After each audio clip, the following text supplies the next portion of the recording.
좋은 날입니다. 이 좋은 날 함께 모여서 예배드릴 수 있어서 더욱 감사합니다. 다 같이 묵도하심으로 6월 18일 주일 예배를 시작하겠습니다.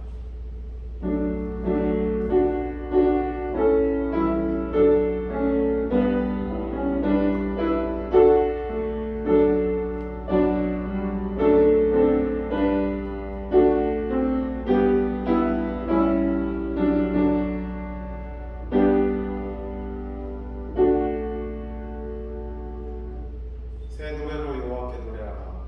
온 땅이 여호와께 노래할지어다. 여호와께 노래하여 그 이름을 선축하며 그 구원을 날마다 선포할지어다. 그 영광을 열방 중에 그 기이한 행적을 만민 중에 선포할지어다. 저희를 이곳으로 부르신 하나님, 예배 가운데 저희를 만나 주시고 이 자리에 함께하여 주시옵소서. 말씀있습니다. 사랑의 하나님 아버지, 이 교회를 43년 전에 지으시고 저희를 그동안 여러 가지 어려운 가운데서도 지켜주신 은혜를 감사드립니다. 주님, 지금 비록 작은 숫자가 모였지만 주님, 저희를 지금 이 시간에 이곳에 있게 하신 주님의 뜻을 깨닫고 이 교회가 목사님을 위주로 힘을 합해서 저희가 꼭 주님께서 저에게 원하시는 사명을 잘 감당할 수 있는 저 교회가 될 수 있기를 간절히 위해서 기도합니다. 주님, 그러기 위해서 저희 한 사람 한 사람이 주님 앞에 더 가까이 가고 주님이 원하신 대로 내가 거룩하니 너희도 거룩하라 하신 주님의 말씀대로 저희가 말씀에 저희 자신을 비춰보고 거룩한 주님 닮아가는 성화의 생활을 날마다 함으로써 저희 자신이 주님 앞에서 칭찬받고 성실하게 살아갈 수 있도록 도와주시기를 간절히 원합니다. 주님의 뜻이 어디 있는지 저희는 알지 못하지만 주님, 저희가 간절히 원할 때 성령님께서 저희를 인도해 주시고 또 주님의 뜻을 저에게 보이실 때 그 주님의 뜻을 깨달아 알 수 있는 지혜를 저에게 주시오기를 간절히 원합니다. 저희 주님 숫자를 보지 아니하시고 저희 각 사람이 저희가 주님께 매일매일 가까이 가고 주님을 닮아가는 삶을 살고자 노력하는 그 마음 하나하나를 주님 아름답게 받아주시옵고 또 이 주의를 저희 작은 힘이 모여서 이 주님께서 원하시는 사명을 잘 감당할 수 있는 충성된 자들로 만들어 주시기를 간절히 바라고 오늘 특별히 아버지 날 주님 아버지들을 축복하시고 그들이 집안에서 자녀들을 주님 말씀으로 온전히 양육할 수 있는 지혜와 능력을 주시기를 간절히 바라고 예수님의 이름으로 기도합니다. 오늘 저희에게 주신 말씀은 창세기 4장 1절로 16절입니다. 아담이 그의 아내 하와와 동침하매 하와가 임신하여 가인을 낳고 이르되 내가 여호와로 말미암아 등남하였다 하니라. 그가 또 가인하고 아벨을 낳았는데 아벨은 양치는 자였고 가인은 농사하는 자였더라. 세월이 지난 후에 가인은 땅의 소산으로 제물을 삼아 여호와께 드렸고 아벨은 자기도 양의 첫 새끼와 그 기름으로 드렸더니 여호와께서 아벨과 그의 제물은 받으셨으나 가인과 그의 제물은 받지 아니하신지라. 가인이 몹시 분하여 안색이 변하니 여호와께서 가인에게 이르시되 내가 분하여 하면 어찌 됨이며 안색이 변하면 어찌 됨이냐. 내가 선을 행하면 어찌 낯을 들지 못하겠느냐. 선을 행하지 아니하면 죄가 눈앞에 엎드려 있느니라. 죄가 너를 원하나 너는 죄를 다스릴지니라. 가인이 그의 아우 아벨에게 말하고 그들이 들에 있을 때에 가인이 그의 아우 아벨을 쳐 죽이니라. 여호와께서 가인에게 이르시되 내 아우 아벨이 어디 있느냐. 그가 이르되 내가 알지 못하나이다. 내가 내 아우를 지키는 자니까. 이르시되 내가 무엇을 하였느냐. 내 아우의 빗소리가 땅에서부터 내게 호소하느니라. 땅이 그 입을 벌려 내 손으로부터 내 아우의 피를 받았은즉 내가 땅에서 저주를 받으리니 내가 밭을 갈아도 땅이 다시는 그 효력을 내게 주지 아니할 것이니 너는 땅에서 피하며 위리하는 자가 되리라. 가인이 여호와께 아뢰되 내 죄벌이 지기가 너무 무거우니이다. 주께서 오늘 이 지면에서 나를 쫓아내시온지 내가 주의 낯을 배웁지 못하리니 내가 땅에서 피하며 위냐는 자가 될지라 무릇 나를 만나는 자마다 나를 죽이겠나이다. 여호와께서 그에게 이르시되 그렇지 아니하다. 가인을 죽이는 자는 벌을 7배나 받으리라 하시고 가인에게 표를 주사 그를 만나는 모든 사람에게서 죽임을 면하게 하시니라. 가인이 여호와 앞에서 떠나서 에덴 동쪽 롯 땅에 거주하더니. 네, 오늘은 삶을 통한 증거 예배라는 제목으로 교회 목사님 나오셔서 말씀 전해주셨습니다. 한 주간 평안하셨습니까?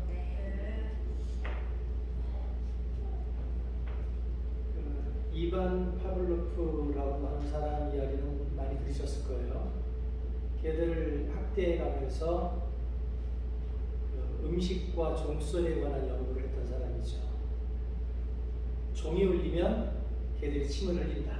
그러니까 걔들에게 음식을 줄 때마다 종소리를 먼저 들려주고 그리고 나서 음식을 주니까 후에는 걔들이 종소리만 들어도 침을 흘리더라 라고 하는 법칙을 발견했습니다. 이반 파블로프가 발견했던 이 종소리를 들으면 걔들이 침을 흘린다 해서 이 종소리가 요즘은 SNS의 좋아요로 바뀌어서 우리에게 영향력을 발휘하고 있습니다.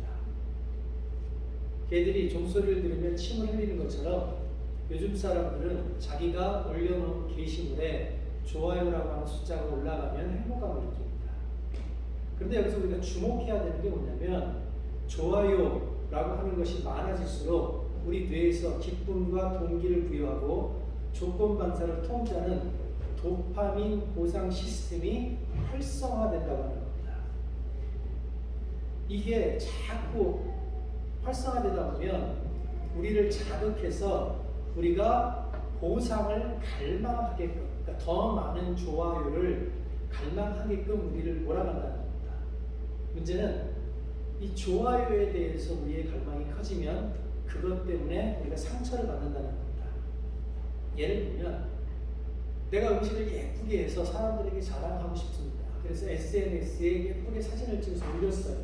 그랬더니 그 안에는 이미 더 많은 예쁜 음식들, 더 맛있어 보이는 음식들 사진이 가득 차 있더라는 겁니다. 그것만이 아닙니다.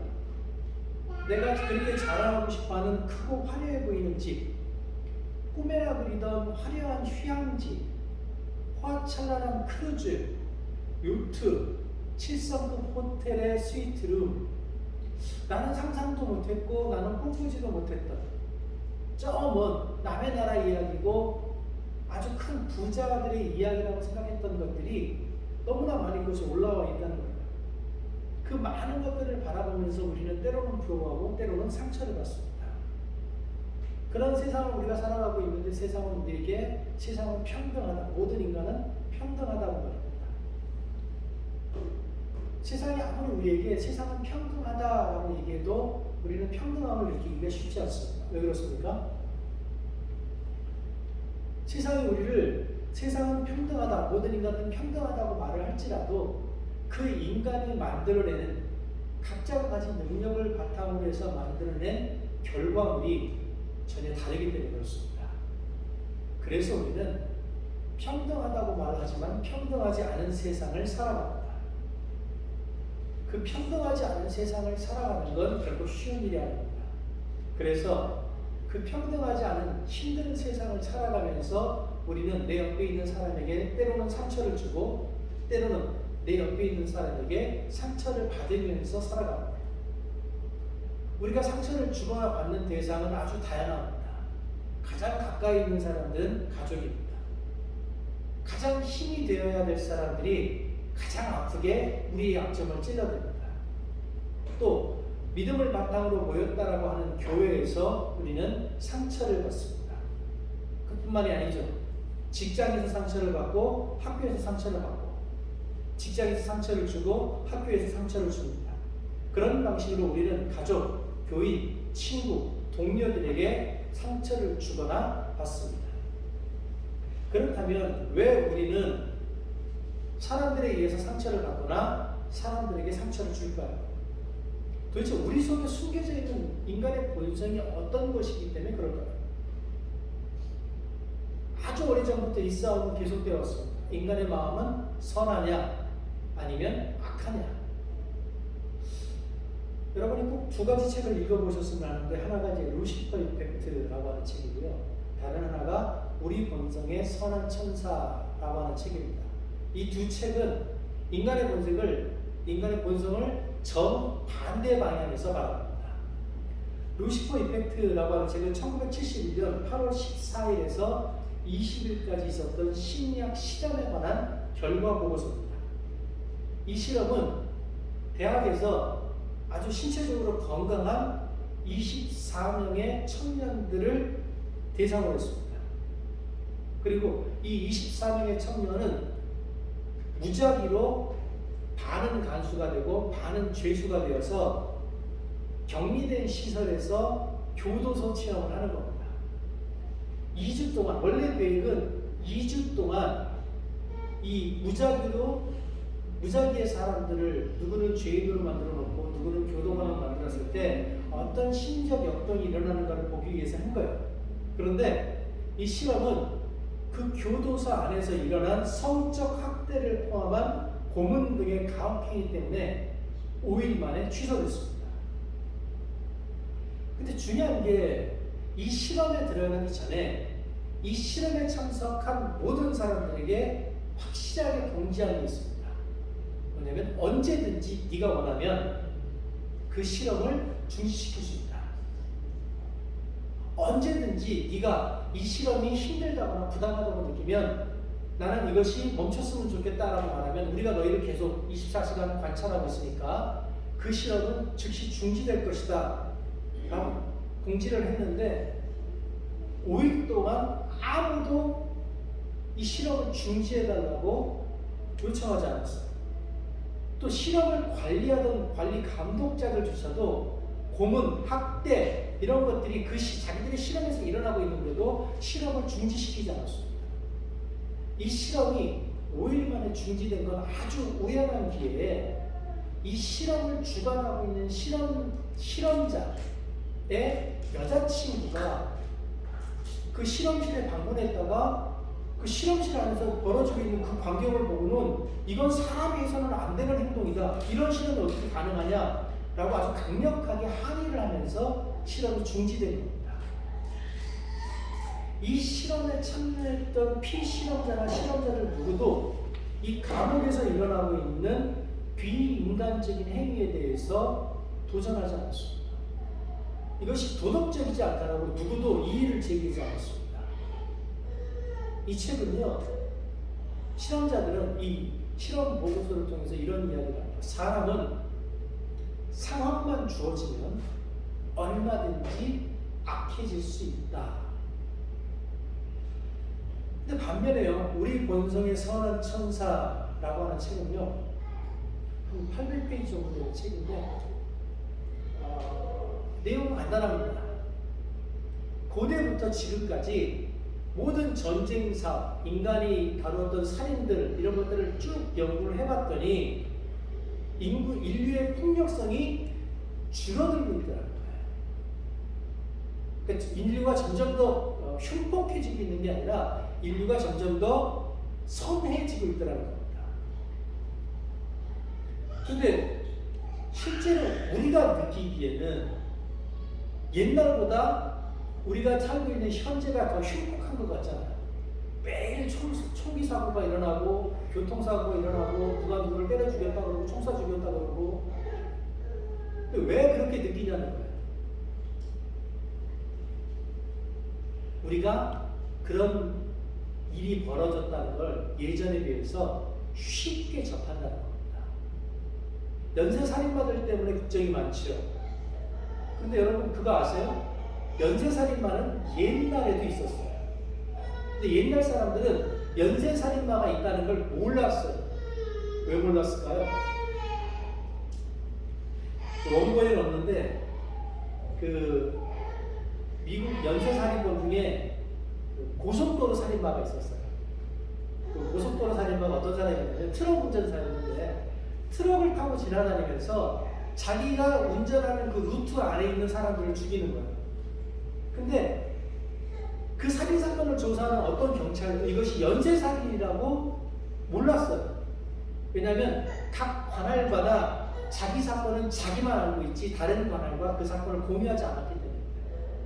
근데 우연한 기회에 다른 관할 지역에 있던 사건들을 연구하던 형사들이 그러면 혹시라고 하는 생각에 그 고속도로 안에 있는 마을들을 다 연구를 했더니 똑같은 유형의 살인들이 수도 없이 일어나고 있었더라고요. 그러니까 예전에 살던 사람은 단순히 우리 동네 살인사건이 났었어 라고만 알지만 현대는 이 미디어를 통해서 또 그 범죄를 연구하는 사람들의 연구를 통해서 이것이 연쇄살인이다 이런 것들이 어디서 일어나고 있다 어디서 일어나고 있다는 걸 실시간으로 우리가 알기 때문에 우리는 사회가 더 흉폭해지고 있다라고 느낀다는 거예요. 그러나 실제로는 과거보다 현재가 덜 흉폭하다. 그러니까 이 두 가지 책은 현대 사회를 인간 안에 있는 그 흉악성, 흉폭함을 다루는 정반대의 관점을 가지고 있다는 거죠. 혹시 이 다음 영상에 그 그림이 하나 있나요? 예. 이 그림을 자세히 보십시오. 한 사람은 아주 해맑게 웃으면서 이야기를 하고 있고 한 사람은 아주 심각하게 얘기를 하고 있어요. 이게 뭐냐면 보시기에 왼쪽에 검정 옷을 입고 있는 분이 오은영 교수라고 하는 아동 심리 치료를 하는 분인데 이분이 이런 말 하는 겁니다. 사람은 사람에게서 치유를 받습니다. 그랬더니 그 옆에 있는 이수정 교수가 이렇게 말하는 겁니다. 예, 그런데 그만큼 사람 때문에 죽지요. 그러니까 이 두 사람이 사람에 대한 정반대의 관점을 가지고 있어요. 이게 지금 어떤 토론이었냐면 아동 학대 치사에 대한 토론 중이었습니다. 그러니까 가정에서 아동을 학대하면서 벌어지는 살인 사건에 관한 토론을 하고 있었는데 이수정 교수는 범죄 처벌에 관해서 강하게 이야기를 하고 있고 오은영 교수는 치료에 관한 얘기를 이야기하고 있습니다. 근데 치료에 관한 이야기를 하는 오은영 교수는 웃으면서 얘기하고 있고 처벌을 이야기하는 이수정 교수는 아주 강력하게 이야기하고 있어요. 왜 그럴까요? 이수정 교수가 나중에 이 화면을 보면서 이렇게 설명합니다. 인생관 자체가 다르기 때문이다. 그러니까 세상을 바라보는 관점 자체가 다르기 때문에 세상을 어떻게 대해야 되는가는 그 결론도 다르다는 거예요. 우리가 세상을 살다 보면 주변 사람들에게 화가 날 때가 있어요. 왜 화가 났는지 따져봐야죠. 근데 왜 내가 저 사람 때문에 화가 났는가를 따져봐야 되지만 동시에 또 어떤 것도 따져봐야 되냐면 도덕적으로 나에게는 문제가 없는가도 따져봐야 됩니다. 다른 말로 하면 진실에 대해서 이야기를 해야 되지만 그 진실을 얘기함과 동시에 내가 짊어져야 할 짐이 무엇인지도 따져봐야 된다는 거예요. 만약 우리가 내가 누군가에게 화가 났을 때 그 화가 난 사건과 관련해서 내가 책임져야 될 것에 대해서 따지지 않는다면 어떤 일이 벌어질까요? 그러니까 어떤 문제가 발생했는데 문제가 발생할 때마다 이 문제의 원인은 너한테 있어 라고 말하면 어떤 일이 우리 삶에 벌어질까요? 아주 다양한 형태의 폭력이 우리 삶에 나타나게 됩니다. 그러니까 이 문제의 핵심은 너야. 나는 문제가 없어. 나는 책임질 게 없어. 라고 말하는 사람들은 계속해서 아주 다양한 방식의 폭력을 주변 사람들에게 행하게 된다는 거예요. 그런데 그 사람들이 그 다양한 방식으로 주변 사람들에게 폭력을 행하는 그 근본 심리, 그건 좌절감입니다. 세상이 내 뜻대로 돌아가지 않는다는 거예요. 세상이 내 마음대로 풀리지 않는다는 그 좌절감이 그로 하여금 폭력적인 행동을 하게 한다는 겁니다. 오늘 본문에 보면 하나님이 가인이 예배를 받지 않았다는 것 때문에 분노하고 있고 좌절하고 있습니다. 잘 생각해 보십시오. 가인이 하나님께 예배를 드리는 거예요. 그러니 가인도 최선을 다해서 이 예배를 드렸을 겁니다.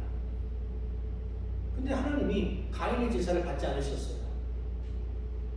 여기서 이제 중요한 질문이 있습니다. 왜 하나님은 가인의 제사를 받지 않으셨습니까?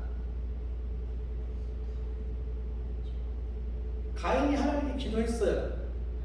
그런데 왜 하나님은 가인의 기도에 응답하지 않으셨습니까? 또 가인의 제사를 받지 않은 것에 대한 신학적인 해석들이 여러 가지가 있습니다. 하나는 피에 관한 겁니다. 구약의 제사는 하나님께 피를 바쳐야 되는 제사다. 그런데 가인은 피로 된 제사가 아니라 곡물로 된 제사를 드렸기 때문에 하나님이 받지 않으셨다라고 해석하는 분들이 있어요. 또 한 분들은 첫 번째 것에 대한 해석이에요. 하나님은 장작, 그 첫 소산을 하나님께 바치기를 원했는데 가인은 자기가 거둔 수확 중에서 아무거나 골라서 하나님께 바쳤다라고 하는 거예요. 이 두 종류의 해석이 틀렸다고 말을 할 수 없어요. 그러나 오늘 본문을 자세히 보면 조금 다른 해석을 해야 맞습니다. 오늘 본문을 보면 제사를 드린 결과, 그러니까 하나님이 가인의 제사를 받지 않은 것에 대한 가인의 반응이 나옵니다. 창세기 4장 5절을 보면 가인이 이렇게 가인과 그의 제물은 받지 아니하신지라. 여기까지가 가인이 제사를 드린 것에 대한 결과예요. 근데 그 결과에 대한 가인의 반응이 뭐냐면 가인이 몹시 분하여 안색이 변하니. 하나님께 제사를 드렸는데 하나님께서 제사를 안 받으셨어요. 거절하셨어요. 하나님께서 제사를 거절하셨을 때 가인이 어떤 마음을 가져야 정상일까요?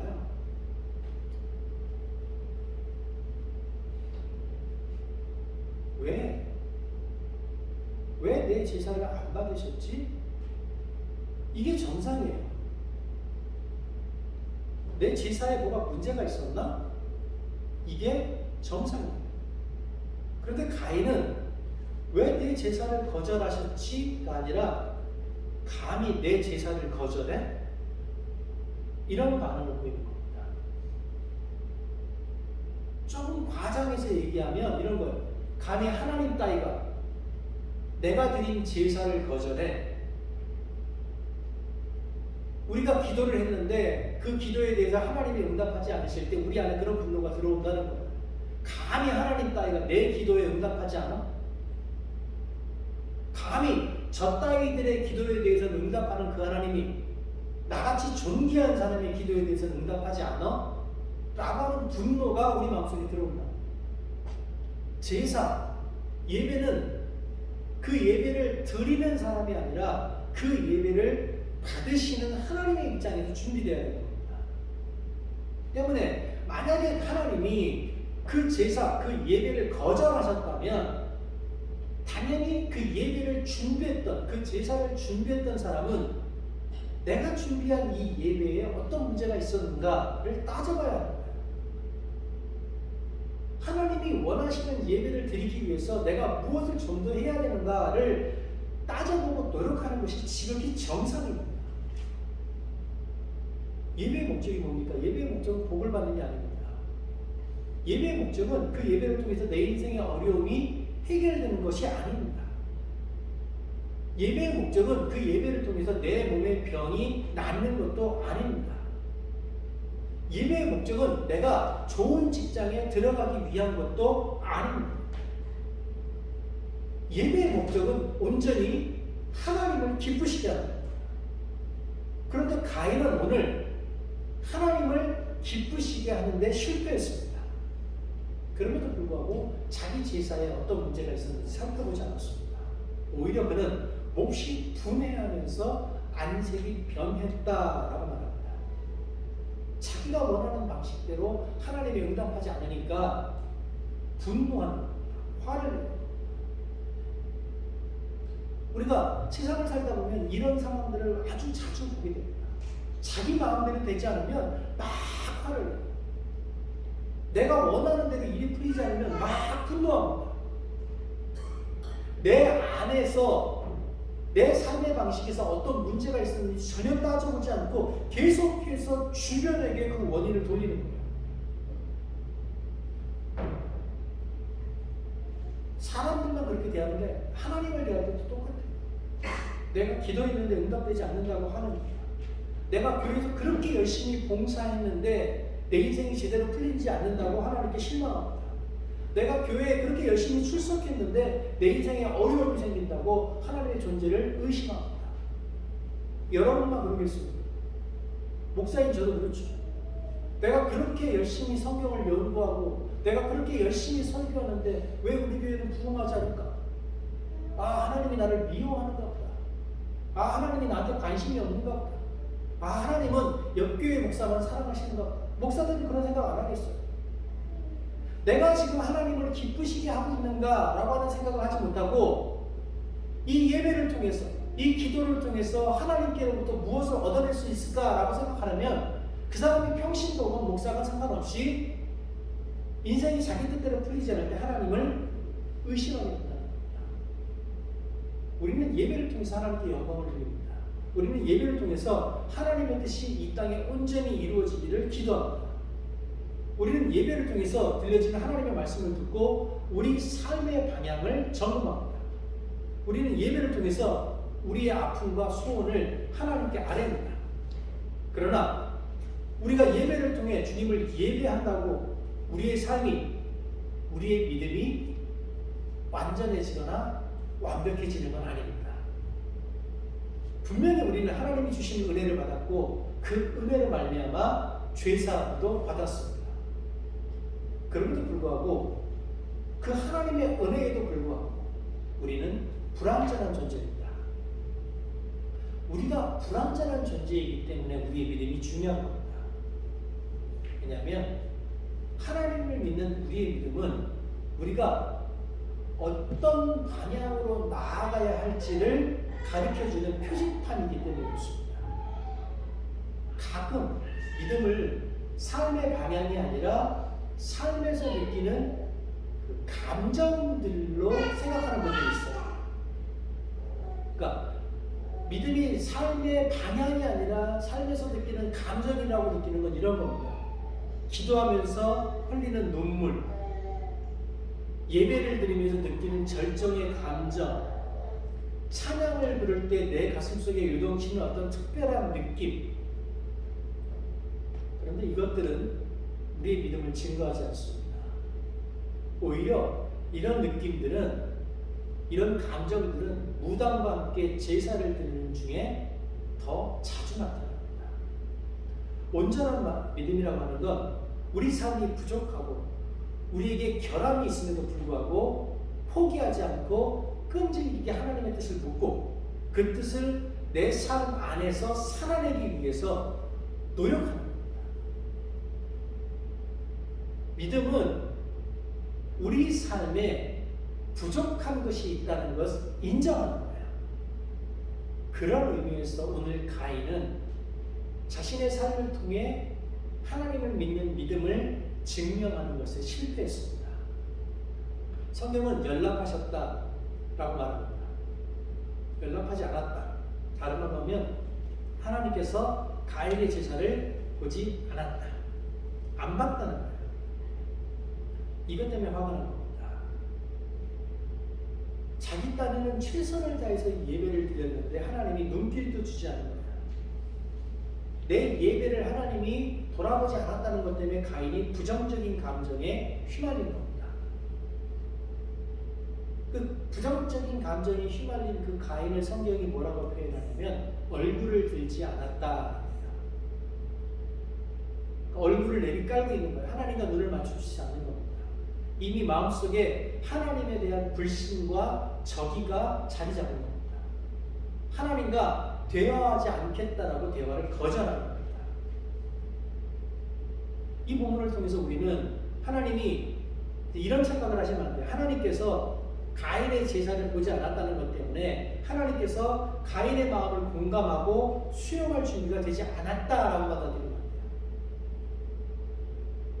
하나님이 가인의 제사를 거부한 것 자체가 이미 가인에게 대화를 요구하는 겁니다. 그러나 그 하나님의 반응에 대해서 가인이 하나님과의 화평을 구하지 않았습니다. 가인은 자기만의 세상에 갇혀서 자기의 환상을 쫓았습니다. 자기만의 세상에 갇혀 있다 보니까 점점 하나님으로부터 멀어지는 거예요. 이런 사람들이 오늘 교회 안에 얼마나 많은지 모릅니다. 교회를 다니는데 성경을 몰라요. 교회를 다니는데 하나님을 몰라요. 교회를 다니는데 하나님께 신경 쓰지 않아요. 자기 믿음, 자기 생각, 자기가 생각하기에 옳은 것만 따릅니다. 그런 사람들이 교회에서 열심을 내면 낼수록 그런 사람들은 교회로부터 그리고 하나님으로부터 멀어지게 됩니다. 성경은 이렇게 말합니다. 하나님께로 난 자마다 죄를 짓지 아니하나니 이는 하나님의 씨가 그 속에 거하며 저도 범죄치 못하는 것은 하나님께로서 났습니다.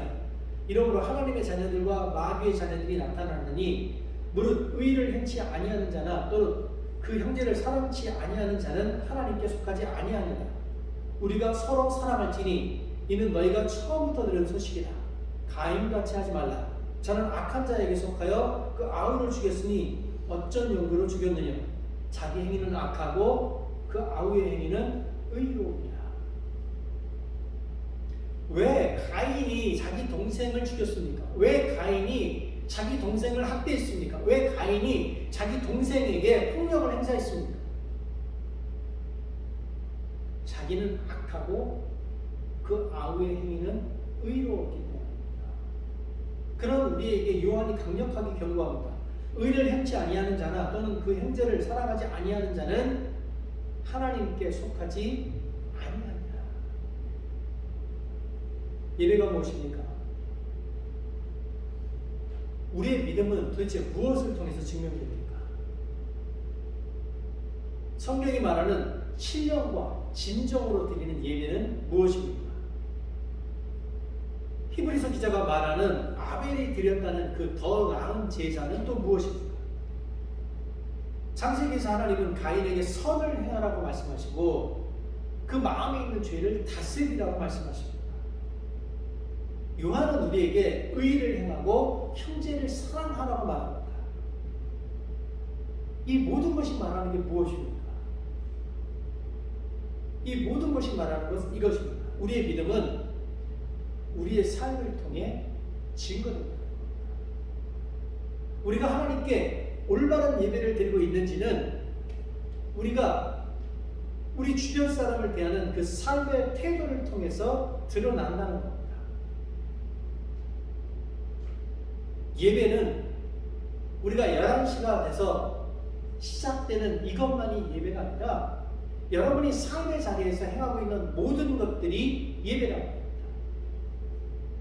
여러분들이 여러분의 형제에게 내뱉는 말들, 여러분의 가족에게 내뱉는 말들, 교회 와서 교우들에게 내뱉는 말들, 직장에 나가서 직장 동료들에게 하는 말들, 학교에서 만나는 사람들에게 하는 말들, 여러분이 만나는 모든 사람들에게 행동하고 있는 그 행동 하나하나가 예배라는 겁니다. 그 예배를 하나님께서 받으신다는 겁니다. 그래서 우리는 스스로에게 물어봐야 합니다. 나는 지금 하나님을 기쁘게 하는 그 예배를 드리고 있는가? 내 삶은 하나님을 기쁘게 하는 예배인가?